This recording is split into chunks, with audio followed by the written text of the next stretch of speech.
Hi viewers, இன்றைக்கான வீடியோவில் என்ன நடக்குதுன்னு பார்க்கறதுக்கு முன்னாடி என்னோட சேனலை ஃபஸ்ட் டைம் பார்க்குறீங்கன்னா லைக் அண்ட் ஷேர் பண்ணுங்கள், மறக்காமல் கொஞ்சம் சப்போர்ட் பண்ணுங்கள். வாங்க வீடியோக்குள்ளே போகலாம்.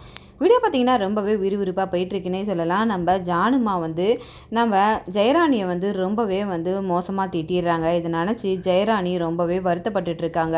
நான் எந்த தப்புமே செய்யாத இந்த மாதிரி ஒரு பாவத்தை நான் சுமக்கிறேனே, எனக்கு ரொம்ப கஷ்டமாக இருக்குது தமிழே. அம்மா என்ன ஏற்றுக்க மாட்டாங்க, இதுக்கு மேலே ஏற்றுப்பாங்கன்ற நம்பிக்கையும் எனக்கு போயிடுச்சு அப்படின்னு சொல்லிட்டு நம்ம தமிழ்கிட்ட ரொம்பவே வருத்தப்பட்டு அழுதுட்ருக்காங்க. அப்போ நம்ம தமிழ் சொல்கிறாங்க, நீங்கள் எதுக்கும் கவலைப்படாதீங்க, நான் இருக்கேன், கண்டிப்பாக ஜானுமா உங்களை ஏற்றுக்கிற அளவுக்கு நான் கொண்டு வருவோம்மா, நீங்கள் இதை நினச்சிலாம் ரொம்ப ஃபீல் பண்ணிட்டு இருக்காதீங்க அப்படின்னு சொல்லிட்டு நீங்கள் ரெஸ்ட் எடுங்க சொல்லிட்டு தமிழ் வந்துடுறாங்க. தமிழ் இந்த பக்கம் வந்ததுமே ரொம்பவே ஃபீல் பண்ணிட்டு இருக்காங்க. என்ன இவங்க இப்படி இருக்காங்க, பழைய விஷயத்த நினச்சிக்கிட்டு இப்படிலாம் இருக்காங்களே, என்ன பண்ணுறது அப்படின்னு சொல்லிட்டு ஒரு பக்கம் யோசிச்சுக்கிட்டே இருந்துட்டு நம்ம பிரகாஷ் கிட்ட தான் நம்ம தமிழ் போயிட்டு சொல்கிறாங்க, மாமா அம்மா இப்படியெல்லாம் ஜானம்மாவை காப்பாற்றினாங்க, ஆனால் அதை கூட ஜானம்மா நினைக்காம இந்த அளவுக்கு அம்மாவை அசிங்கப்படுத்தி திட்டுவாங்கன்னு நான் நினச்சி கூட பார்க்கல, அம்மா ரொம்பவே நொந்து போயிட்டாங்க அப்படின்னு சொல்லிட்டு நம்ம தமிழ் பிரகாஷ் கிட்டே சொல்லி அழுதுட்டு இருக்காங்க. அப்போ பிரகாஷ் சொல்கிறாங்க, நீ எதுக்கும் கவலைப்படாத, அம்மாவோட குணம் எனக்கு தெரியும், அம்மாவை எப்படி நம்ம மாற்றலான்றத நான் உனக்கு சொல்லித்தரேன் தமிழ், நீ எதுக்கும் கவலைப்படாத, நீ எதையும் நினச்சி ஃபீல் பண்ணாத, மாமா நான் உனக்கு இருக்கேன் அப்படின்னு சொல்லிட்டு ரொம்பவே ஆதரவாக பிரகாஷ் நம்ம தமிழ்கிட்ட பேசிகிட்டு இருக்காங்க. இதை கேட்டுட்டு தமிழ் வேறு என்ன வழி இருக்குது மாமா, எனக்கு ஒன்றுமே புரியல, ரொம்பவே பிளர்ராக இருக்குது அப்படின்னு சொல்லும்போது நான் ஒன்று சொல்கிறேன் அப்படின்னு சொல்லிட்டு சொல்கிறாங்க. சொல்லுங்கள் மாமா அப்படின்னு சொல்லிட்டு தமிழ் சொல்லும் போது பிரகாஷ் சொல்கிறாங்க, இந்த மாதிரி நம்மளோட ஃபேக்ட்ரியில் நம்ம அம்முவை நீ வேலைக்கு சேர்த்து விடு அப்படின்றாங்க. இந்த பக்கம் இதை தமிழுக்கு ஒன்றுமே புரியல, என்னமாம்மா சொல்கிறீங்க, இப்போ தான் ஜானுமா அம்மாவை பார்த்துட்டு ரொம்பவே கடுப்பாயிட்டு என் கண்ணு முன்னாடி நிற்காது அப்படின்னு சொல்லியிருக்காங்க. அப்படியேப்பட்டவங்களை நான் எடுத்துகிட்டு போயிட்டு எப்படி ஆஃபீஸில் சேர்க்கறது அப்படின்னு சொல்கிறாங்க. அப்போ நான் உனக்கு ஒன்று சொல்கிறேன், அதன்படி நீ எடுத்துகிட்டு போய் கண்டிப்பாக சேரு, அம்மா ஏற்றுப்பாங்க அப்படின்னு சொல்கிறாங்க. சரிம்மாம்மா நீங்கள் சொல்லுங்கள் அப்படின்னு சொல்லிட்டு நம்ம பிரகாஷ் நம்ம தமிழ்கிட்ட எல்லா டீட்டெயிலையும் கொடுக்குறாங்க. அப்போ தான் நம்ம தமிழ் என்ன பண்ணுறாங்கன்னா, வேலைக்கு ஆட்கள் எடுக்கப்படும் சொல்லிட்டு ஒரு அட்வர்டைஸ்மெண்ட் ஒன்று கொடுக்குறாங்க. இதை பார்த்துட்டு ஜெயராணி நம்ம தமிழ் சொன்னபடி ஆஃபீஸ்க்கு அந்த ஃபேக்ட்ரியில் வேலை கேட்குறாங்க. வேலை கேட்குறதும் மட்டும் இல்லாமல் அந்த ஃபேக்ட்ரியில் என்னென்ன ரூல்ஸ்லாம் இருக்கோ அந்த ரூல்ஸுக்கு ஏற்ற மாதிரி நம்ம ஜெயராணியும் ரொம்பவே தயாராகிடுறாங்க. அதுக்கப்புறம் பார்த்திங்கன்னா செலக்ட் பண்ணுறதுக்காக அந்த மேனேஜர் கூப்பிட்டு பேசுகிறாங்க. எல்லா கொஸ்டினுக்குமே அவங்க கரெக்டாக பதில் சொல்லிடுறாங்க. இதை பார்த்துட்டு நம்ம தமிழ் ரொம்பவே ஆச்சரியப்படுறாங்க, நம்ம அம்மாவுக்கு இந்த அளவுக்கு டேலண்ட் இருக்கா அப்படின்னு சொல்லிட்டு ரொம்பவே சந்தோஷப்பட்டுக்கிறாங்க. அதுவும் இல்லாமல் ஜெயராணிக்கு ஒரு பக்கம் பயம் இருந்துக்கிட்டே இருக்குது, எப்போ அம்மா என்னை பார்ப்பாங்க, இந்த ஃபேக்ட்ரி விட்டு என்னை வெளியில் எடுத்துருவாங்களோ பயமாக இருக்குது தமிழ் அப்படின்றாங்க. அம்மா நீங்கள் பயத்தை மட்டும் வெளியில் காட்டிக்காதீங்க, நீங்கள் அந்த பயத்தை வெளியில் காட்டிக்கிட்டிங்கன்னா கண்டிப்பாக உங்களால் எதுவுமே பண்ண முடியாது அப்படின்னு சொல்லிட்டு தமிழ் ரொம்பவே ஆதரவாக பேசிகிட்டே இருக்கும்போது அந்த இடத்துக்கு சிபி வந்துடுறாங்க. ஆண்டி என்ன ஆண்டி ஆஃபீஸ்க்கெலாம் வந்திருக்கீங்க, தமிழை பார்க்க வந்தீங்களா அப்படின்னு கேட்குறாங்க. அதுக்கு ஜெயராணி சொல்கிறாங்க, நான் தமிழை பார்க்க வரலப்பா, இந்த ஃபேக்ட்ரியில் வேலை செய்கிறதுக்காக வந்திருக்கேன் அப்படின்னும் போது, ஆண்டி என்ன சொல்கிறீங்க, நீங்கள் போயிட்டு ஃபேக்ட்ரியில் வேலை செய்கிறதுக்கு வந்திருக்கீங்க, என்ன ஆண்டி நான் இருக்கும் போது உங்களுக்கு என்ன, எதனா வேணும்னா நீங்கள் என்கிட்ட கேட்கலாம்ல, அதை விட்டுட்டு எதுக்கு வேலைக்கெல்லாம் கஷ்டப்பட்டுட்டு இருக்கீங்க, ஒழுங்காக வீட்டுக்கு போங்க ஆண்டி அப்படின்றாங்க. இல்லைப்பா எனக்கு ஏதாவது ஒரு விஷயத்தில் வீட்டில் இருந்துக்கிட்டு இருக்கும்போது மனசு ரொம்ப கஷ்டமாக இருக்குது, அதனால் வேலைக்கு வந்தேன்னா கொஞ்சம் ஒரு ஆதரவாக இருக்கும்ன்றதுனால தான் நான் வேலைக்கு வந்தேன் அப்படின்னு சொல்கிறாங்க. இல்லை ஆண்டி இதெல்லாம் சரிப்பட்டு வராது, நீங்கள் போய் வேலைக்கு வர்றதெல்லாம் என்ன தமிழே பார்த்துட்டு இருக்க, இதெல்லாம் சொல்ல மாட்டியா அப்படின்ற போது அவங்களோட தன்மானம் அவங்கள தடுக்குது. அதெல்லாம் அவங்க அப்பத்துலேருந்து யார் கையிலும் நிற்க மாட்டாங்க, அவங்க ஏதாவது ஒரு சின்ன சின்ன வேலையை செஞ்சு தான் அவங்க வேலையை பார்த்துப்பாங்க, என்கிட்டையுமே அவங்க நிற்க மாட்டாங்க அப்படின்னு சொல்லிட்டு தமிழ் சொல்கிறாங்க. நான் இது முடிவெடுக்கிறதுக்கு நான் இது கிடையாது அப்படின்னு சொல்லிட்டு தமிழ் அந்த இடத்துல போயிடுறாங்க.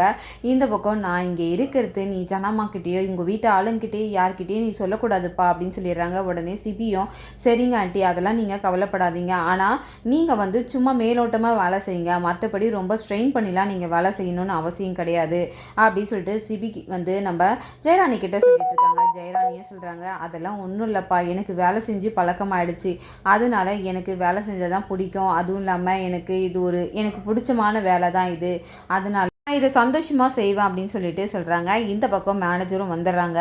சார் உங்களை வந்து ஜனமா கூப்பிட்றாங்க அப்படின்னு சொன்னபோது, சரி வா வந்து சாப்பிட்றதுக்கு போகலாம் அப்படின்னு சொல்லிட்டு கூப்பிட்றாங்க.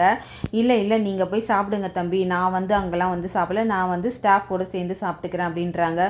அப்படி ஆண்டி, சரி ஆண்டி நீங்கள் பாருங்கள் அப்படின்னு சொல்லிட்டு நம்ம சிபியும் அந்த இடத்த விட்டு போயிடுறாங்க. இந்த பக்கம் தமிழ் வந்து நம்ம ஜனமா கேட்குறாங்க, வேலைக்கு ஆட்கள்லாம் எடுத்துட்டியா தமிழ் அப்படின்னு கேட்குறாங்க.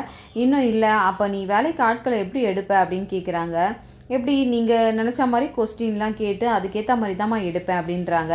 அப்போ தான் மேனேஜர் வராங்க. இந்த மாதிரி ஒரு ஆள் தான் செலக்ட் ஆகியிருக்காங்க 100 பேரில் அப்படின்னு சொல்லும் போது, என்னப்பா சொல்கிறேன் 100 பேரில் ஒரு ஆள் தான் செலக்ட் ஆகியிருக்காங்களா, சரி அவங்கள கூப்பிடுங்க அப்படின்னு சொல்லும் போது நம்ம ஜெயராணி அந்த இடத்துக்கு வராங்க. ஜெயராணியை பார்த்ததுமே நம்ம ஜனமா ரொம்பவே டென்ஷன் ஆகிட்டு, நீ எதுக்கு இங்கே வந்த அப்படின்னு கேட்குறாங்க.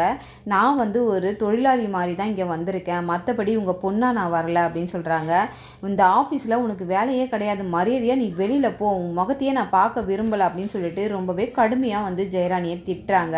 இதை கேட்டுட்டு ஜெயராணி சொல்கிறாங்க, என்னோட புருஷன் என் கூட இல்லை, அதனால் என் பிள்ளைங்களை நான் காப்பாற்றணுன்னா ஒரு வேலைக்கு போய் ஆகணும், அதனால நான் இதை வந்து விளம்பரத்தை பார்த்துட்டு தான் இந்த கம்பெனிக்கு வந்தேன், அதுவும் இல்லாமல் உங்கள் பொண்ணாக நான் அந்த கம்பெனிக்கு வரல, இந்த கம்பெனியில் கேட்ட ஒவ்வொரு கொஸ்டினுக்கும் நான் பதில் சொல்லியிருக்கேன், அதனால நீங்கள் என்னை வெளியில் அனுப்ப முடியாதுன்னு சொல்லிட்டு ரொம்பவே தைரியத்தோடு அந்த இடத்துல பேசுகிறாங்க. இதை பார்த்துட்டு தமிழ் வந்து அப்படியே அசந்து போய் நின்னுறாங்க.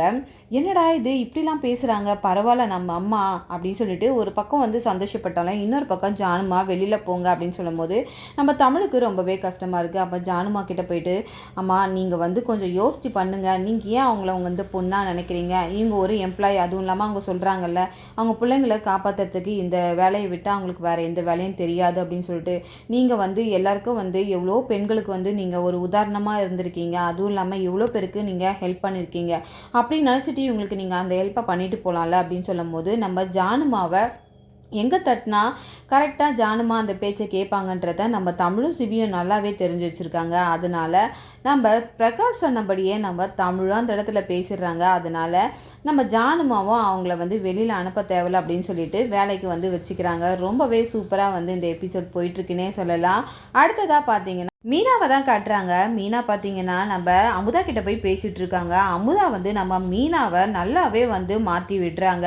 நீ என்ன நினச்சிட்டு இருக்க, ஜானுமா கிட்ட போயிட்டு நீ கேளு, இந்த மாதிரி வந்து உங்கள் பொண்ணை நீங்கள் இனிமேல் பார்க்கக்கூடாது, என் புருஷனோட நிலைமைக்கு வந்து காரணமே அந்த ஜெயராணி தான், அதனால் நீங்கள் எந்த காலத்துலேயும் வந்து ஜெயராணியை மன்னிச்சு ஏற்றுக்கக்கூடாது அப்படின்னு சொல்லிட்டு நம்ம அமுதா நம்ம மீனாவோட மனசில் வந்து நல்லாவே வந்து சொல்லி கொடுக்குறாங்க. இதை கேட்டுட்டு மீனா கொஞ்சம் இறக்க குணம் இருக்கிறதுனால, இல்லை அவங்க பொண்ணு ரொம்ப வருஷமாக அவங்கள பார்க்காம இருக்காங்க, அது எப்படி அவங்கள ஏற்றுக்க முடியாமல் இருப்பாங்க, என்னடி பைத்தியக்காரி மாதிரி பேசுகிற, உன் புருஷன் இந்த நிலைமைக்கு ஆளானதுக்கே அவங்க தான் காரணம், அதை விட்டுட்டு அவளை வீட்டில் சேர்த்துக்கிட்டு இருக்கிற சொத்தெல்லாம் சுருட்டிட்டு போகிறதுக்காக நீ பார்த்துட்ருக்கியா, நான் உன் அண்ணி உனக்கு நல்லது தான் சொல்லுவேன்னு உனக்கு தெரியாதா அப்படின்னு சொல்லிட்டு நம்ம அமுதா சூப்பராகவே வந்து நம்ம மீனா கிட்டே பேசுகிறாங்க. மீனா இதெல்லாம் கேட்டுட்டு நம்ம ஜனாமா கிட்ட போய் கேட்குறாங்க, இந்த மாதிரி உங்கள் பொண்ணை நீங்கள் கடைசி வரைக்கும் பார்க்கக்கூடாது, என் புருஷனோட நிலைமைக்கு அவங்க தான் காரணம், நீங்கள் ஒரு நிலை வந்து அவங்கள ஏற்றுக்கிட்டிங்கன்னா நான் இந்த வீட்டை விட்டு போயிடுவேன் அப்படின்னு சொல்லும் போது, என்னை பற்றி புரிஞ்சுக்கிட்டது நீ அவ்வளோதானா, நான் இத்தனை வருஷமாக ஒதுக்கி வச்சுருக்கேன், அதுலேருந்தே உனக்கு தெரியலையா அப்படின்னு சொல்லிட்டு